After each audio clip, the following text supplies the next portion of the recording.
আপনার মরার সময় হয়েছে, এখনো বোনের জমি বুঝাই দেন নাই, উল্টা বুঝাইছেন ভিটার জমিতে ভাগ নিতে হয় না বোন, সংসারে অশান্তি হয়। ওদের কথা হচ্ছে যত আকাম কুকাম করো, তাবলিগ লিগে যাও, তোমার কোনো সমস্যা নাই। এত সোজা। খবরে আসো, ফেরেশতা রেডি হয়ে আছে মোবাইল লাগানো বাটাম নিয়ে। আয় আয়, মুরব্বির সাথে বেয়াদবি করছিস, সরি বল। ছেলে ব্যাকা হয়ে বলছে সরি। আছে না, সেইটা হচ্ছে নিজের জীবনে তাকওয়া অর্জন করা। তাকওয়া মানে কি? কুরআনুল কারীম আমাদেরকে বলছে, ওয়া মান ইয়ামাল সুআন আও ইয়াজলিম নাফসাহু সুম্মা ইস্তাগফিরুল্লাহ ইয়াজিদিল্লাহু গফুরা। আল্লাহ বলছেন কেউ যদি ভুল করে অথবা কেউ যদি দুনিয়ার বুকে নিজের নফসের প্রতি জুলুম করে, সুম্মা ইস্তাগফিরুল্লাহ, এরপরে আল্লাহর কাছে ক্ষমা চায়, আল্লাহ বলছেন ইয়াজিদিল্লাহু গফুরার রহিম, সে তার রবকে দয়াময় ক্ষমাকারী হিসেবে পেয়ে যাবে। অতএব আপনার ভুল যত, ক্ষমা চাইতে হবে কার কাছে? তবে এখানে একটু গোপন কথা আছে। আপনি জনগণের টাকা মায়েরে ধুমধুমার করে ফেলছেন। বাপ মরার সময় বলে গেছিল তোর বোনের জমিটা ঠিক করে দিস, আপনার মরার সময় হয়েছে, এখনো বোনের জমি বুঝাই দেন নাই, উল্টা বুঝাইছেন ভিটার জমিতে ভাগ নিতে হয় না বোন, সংসারে অশান্তি হয়। উনি ভিটার উপরে বসে থেকে এই কথা বলতেছে, কত বড় টাউট। তুমিও তো ভিটা ছেড়ে অন্য জায়গায় যাই বোনকে বলো, কিন্তু বোনের জমি ফাঁকি দিয়েছেন। সন্তান একটা ছিল, ভালোবাসতেন, সম্পদ অগ্রিম লিখে দিয়েছেন। আপনি যদি এরকম বান্দার হক নষ্ট করেন, তাইলে খালি আস্তাগফিরুল্লাহ করলেন, কাম হবার লয়। বাংলাদেশে এখন একটা নতুন দল আসছে, তাবলিগ লীগ। চিনছেন? তাবলিগ লীগ ওই ভারতের অনুপ্রেরণায় সাতপন্থীরা আমাদের মধ্যে বিভেদ ঘটাতে চায়। ওদের কথা হচ্ছে যত আকাম কুকাম করো, তাবলিগ লিগে যাও, তোমার কোনো সমস্যা নাই। এত সোজা। খালি কবরে আসো, ফেরেশতা রেডি হয়ে আছে মোবাইল লাগানো বাটাম নিয়ে। বান্দার হক বান্দার কাছে ফেরত দিতে হবে, তারপরে আল্লাহর কাছে ক্ষমা চাওয়া লাগবে, ঠিক না? তাহলে আল্লাহ রাব্বুল আলামিনের কাছে আপনাকে ক্ষমা চাইতে হবে। মনে থাকবে তো, প্রথমটা ঈমান আর নেকামল, 2 নম্বরটা আল্লাহর কাছে আপনাকে চাইতে হবে ইস্তেগফার, 3 নম্বরটা তওবা। বলেন কি? জোরে বলেন, আরেকবার বলেন, সবাই বলেন, মা বোনরা বলেন তওবা। আল্লাহ বলছেন ওয়া হুয়াল্লাযী ইয়াকবালুত তাওবাতা আন ইবাদিহি ওয়া ইয়াফু আনিস সাইয়্যাত ওয়া ইয়ালামু মা তাফআলুন। আল্লাহ বলছেন তিনি তোমার তওবা কবুল করেন। আল্লাহর বান্দার থেকে তিনি তওবা কবুল করেন যখন সে ভুল করে বা গুনাহ করে। আর আল্লাহ বলছেন কেউ জানে না, ওয়া ইয়ালামু মা তাফআলুন, তোমার রব সব জানে তুমি কি করছো। ওই লেপের নিচে ঢুকে ইন্টারনেটের মোবাইল কিনে এই বুড়া আঙ্গুল দিয়ে ঠেলছিলাম, পৃথিবীর কেউ বলতে পারে না কি দেখে গুনাহ করছি। পৃথিবীর কেউ জানে না আমি ছোট্টবেলায়, আমি বড়বেলায়, প্রকাশ্যে গোপনে আমার কত গুনাহ। আল্লাহ সাবধান করে বলতেছেন ওয়া ইয়ালামু মা তাফআলুন, ও আমার বান্দা আমি তো জানি রে বান্দা তুই কি গুনাহ করছিস। একবার খালি আল্লাহর কাছে তুই তওবা কর, আমি রব্বুল আলামিন তোর তওবা কবুল করার জন্য রেডি আছি। তওবা মানে 2টা। কি বলেন? তওবা মানে কয়টা? 2টা। তওবা মানে ফিরে আসা, তওবা মানে ভাঙা সম্পর্ক জোড়া লাগানো। মনে থাকবে? আল্লাহর কাছে ফেরত আসলাম, ভাঙা সম্পর্ক আবার জোড়া লাগালাম, ওইটার নাম কিন্তু তওবা। খালি ঠোঁট দিয়ে বলার নাম কিন্তু তওবা নয়। এখন কতগুলা বাচ্চা কাচ্চা অপরাধ করার পরে এমন ভাবে সরি বলে, ওই সরি বলাটাও একটা বেয়াদবি, আছে না? আয় আয়, মুরব্বির সাথে বেয়াদবি করছিস, সরি বল। ছেলে ব্যাকা হয়ে বলছে সরি। আছে না? আমার আব্বা একটা গল্প শোনাইছিল, এক লোক নাকি দুধ বেচে ছোট্ট একটা পোলের উপরে, ওই যে ছোট ছোট পোল টোল থাকে না, বিকালবেলা ওর উপরে যায়, বাড়ির দুধ বেচে ভাড়ে করে নিয়ে যাচ্ছে। ওই দিক দিয়ে শার্ট প্যান্ট পরে এক ভদ্রলোক যাচ্ছে, আল্লাহর এক বান্দা কলা খায়, চোষা ফেলে রাখছে। উনি অ্যাক্সিডেন্ট করে পা পিছলায় ওই দুধের ভারে যায় লাগছে, দুধ গেছে উল্টায়, দুধ আলাও চিৎ পাঠান, ওই লোকও চিৎ পাঠান। দুধওয়ালার তো চালানি ওইটুকু 10 কেজি দুধ পড়ে গেছে, কি পরিমাণ গরিব মানুষের কষ্ট। এখন ওই শার্ট প্যান্ট পরা ভদ্রলোক উঠে বলছে সরি। কি বলছে?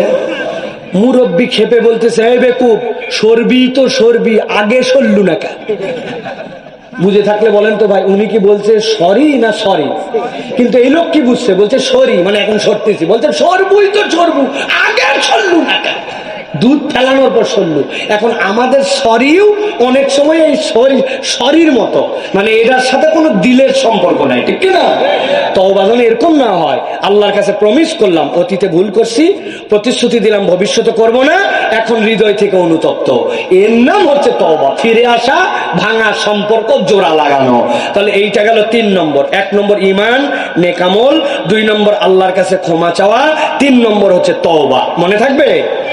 4 নম্বরে আল্লাহ বলছেন বান্দাকে আল্লাহ একটা গুণ অর্জন করলে অটোমেটিক মাফ করে দেন। সেইটা হচ্ছে নিজের জীবনে তাকওয়া অর্জন করা। তাকওয়া মানে কি? সহজ বলে দেই, আল্লাহ যা মানা করছেন ওইগুলার সাথে আমার কোনো সম্পর্ক নাই। আল্লাহর নিষেধ থেকে আমি দূরে। মিথ্যা কথা আল্লাহ বলতে বলছেন না, মানা করি না। আল্লাহ বলছেন গীবত করবে না, করবে না, গীবত করবে না, গীবতের সাথে সম্পর্ক নাই। বেপরদা হয়ে চলা, আল্লাহ নিষেধ করছেন নাই। অপরের জমির দিকে আল খেলা, না আমি করতে পারি না। অপরের সাথে ফাঁকিবাজি, না আমি দিতে পারি না। আমাকে কামলা হিসাবে নিছে, কম কাম করে আমি ফুল বেতন নেই, আমি এইটা আল্লাহ দেখে, এইটা আমি করতে পারি না। আল্লাহ রাব্বুল আমিন বলছেন আল্লাহর নিষেধ থেকে যখন বান্দা বেঁচে থাকে ওইটার নাম তাকওয়া। আল্লাহ বলছেন ইন্নাল্লাযীনা ইয়াখশাউনা রাব্বাহুম বিল গায়বি লাহুম মাগফিরাতুন ওয়া আজরুন কাবীর। কেউ যদি আল্লাহর অদৃশ্যের উপরে বিশ্বাস করে, আল্লাহ রাব্বুল আলামিনের কাছে থেকে ভয় করে যখন বান্দা চলে, আল্লাহ বলছেন আল্লাহ তাদেরকে মাফ করে দেন, তাদের জন্য রব্বুল আলামিন বিশাল বড় পুরস্কার দিয়ে দেন। সুবহানাল্লাহ। এটা হচ্ছে 4 নম্বর। সর্বশেষ যেটা, সেটা হচ্ছে বান্দাকে আল্লাহ আরেকটা ওসিলায় মাফ করে দেন। বান্দা যখন দান খয়রাত করে, আল্লাহ তখন বান্দার গুনাহ খাতা মাফ করে দেন। সুবহানাল্লাহি বিহামদি। দান খয়রাত। নবী করিম সাল্লাল্লাহু আলাইহি ওয়াসাল্লামের কাছে একটা মহিলা আসছে, ইয়া রাসূলুল্লাহ আপনার জন্য একটা বুরদা আনছি। বুরদা মানে এমন একটা চাদর পাশ দিয়ে ঝালর দেওয়া। নবীকে বলল হাযা হাদিয়াতুল লাকা ইয়া রাসূলুল্লাহ। নবীজি ওই চাদরটা, হাদিসের পরিভাষায়, বুখারীর হাদিস, এমন মোহাব্বতে নিলেন, মনে হলো যেন আল্লাহর নবীর এতই দরকার চাদরটা। চাদরটার লেজ লাগানো, এরপরে নবীজি গায়ে দিলেন। সাহাবীরা বলতেছেন নবীজিকে এত সুন্দর আমরা খুব কমই দেখছি। সুবহানাল্লাহ। এমনি তো পৃথিবীর শ্রেষ্ঠ সুন্দর, তার মধ্যে এমন একটা চাদর পরছেন, বলল দেখে চোখ জুড়ায় যায়। ওইটা পরে নবীজি ভিতরে গেলেন, ভিতর থেকে যাবেন, উঠছেন, এমন সময় এক সাহাবী বলছে ইয়া রাসূলুল্লাহ চাদরটা আমাকে দিয়ে দেন। সব সাহাবীর মন খারাপ হয়ে গেছে। নবীজি উঠে ভিতরে গেছেন, আরেকটা চাদর পরে ওই চাদর বেঁধে এনে তাকে দিয়ে দিয়েছেন। ওই নবীজির থেকে আড়াল হওয়ার পর সবাই বলছে বেকুব, নবীর চাদরটা এত সুন্দর লাগলো, কেবল দান করলো, 10 মিনিট হয়নি হাদিয়াটার, তুমি আবার চাইলে, তুমি তো জানোই চাইলে নবী ফিরাবে না, তুমি কি জন্য চাদর লাগবে তোমার? ওই সাহাবী কাঁদে দিয়ে বলতেছে আমার চাদরের অভাব নাই, কিন্তু নবীর গায়ে একবার দেওয়া হয়েছে, আর কেউ গায়ে দেয় নাই। আমি চিন্তা করলাম আমি মারা যাওয়ার পরে আমার যেন কাফনটা ওই চাদর দেওয়া হয়, এই জন্য চাইছি রে ভাই। আল্লাহু আকবার। নবীর কাছে সবচেয়ে শ্রেষ্ঠ জিনিসও চাইতে দেরি, দিতে নবী করিম সাল্লাল্লাহু আলাইহি ওয়াসাল্লাম দেরি করেন নাই। নবীজির কাছে এসে একজন বলে ইয়া রাসূলুল্লাহ আমাদের কিছু ছাগল দেন, অভাব। নবীজি বলেন ওই যে তাকাও, পাহাড় দেখতে পাও? হ্যাঁ এই পাহাড়, এই 2 পাহাড়ের মধ্যে যা ছাগল আছে সব তোমার। একটু আসতে বলেন, এক ছাগল চাইলে কলজা ছিঁড়ে ছেন্ডা হয়ে যাবে। আর নবীজি সব ছাগল দিয়ে দিচ্ছেন তাকে। নবীজির কাছে একজন মহিলা আসছে, বলে ইয়া রাসূলুল্লাহ এর মধ্যে একটু শশা আছে আর আপনার জন্য একটা খেজুর আছে। এক বাটির মধ্যে কয়টা শশা ধরবে ভাই? একটা ধরা কঠিন, খেজুর 4-5টা। নবীজি বললেন দাঁড়াও। এত খুশি হয়েছেন নবীজি শশার খেজুর পায়ে। নবীজি ওই বাটির মধ্যে তার কাছে যত স্বর্ণালঙ্কার ছিল এক মুঠতুলার মধ্যে দিয়ে দিয়েছেন। ওই মহিলা কাঁপতে লেগে গেছে যে 1 শশা 3 খেজুরে 1 বাটি সোনা, অস্বাভাবিক দান। নবীজি এই দানের নজির স্থাপন করে গেছেন যেন তার উম্মত দানের প্র্যাকটিস করে আল্লাহর কাছে অটোমেটিক ক্ষমা পায়। সুবহানাল্লাহ। কৃপণের ধন থাকে না, মরে গেছেন, আপনার সব শেষ, আপনি আর কিচ্ছুর মালিক না। তখন আপনার সন্তান বলবে লাশটা বাইরে বের করো, ইমাম সাহেব বলবে লাশের জানাজা কখন, লোকজন বলবে লাশ ধোয়াবেন কখন, আরেকজন বলে লাশ খাটলির উপরে তুলবেন কখন। আপনি ছিলেন সাইফুল্লাহ, 5 মিনিটে হয়েছেন লাশ। আপনার জমি জমা সম্পত্তি কিচ্ছু আপনার না, যা দান করে গেছেন, যা খাইয়ে গেছেন, যা ব্যবহার করে গেছেন, ওইটুকুই কেবল আপনার। এত সন্তান সন্তান করেন না, করেন কিন্তু একটু দান খয়রাতের হাত বড় করেন।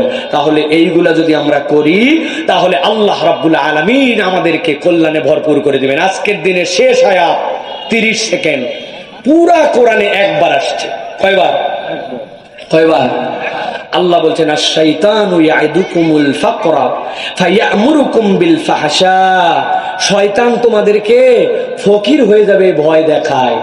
আল্লাহ বলছেন পুরা কোরআনে একবার শয়তান ভয় দেখায় ফকির হবে। আর আল্লাহ বলছেন ওয়াল্লাহু ইয়াইদুকুম মাগফিরাতাম মিনহু ওয়া ফাদলা। আল্লাহ বলছেন আল্লাহ তোমাকে অনুগ্রহ দিবেন আর ক্ষমা করে দিবেন।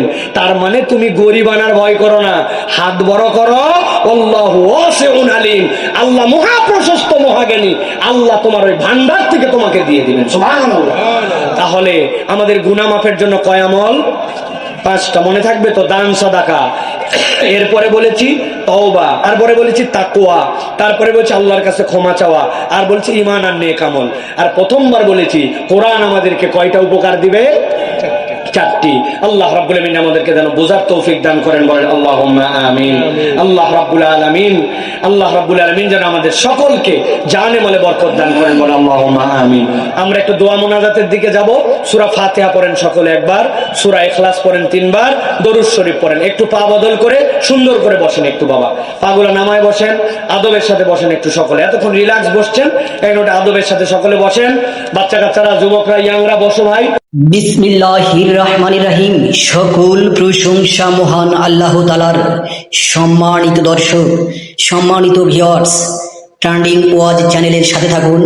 ভালো থাকবেন, সুস্থ থাকবেন, জীবন সুখী হোক কোরআন সুন্নাহর আলোকে। আল্লাহ হাফেজ।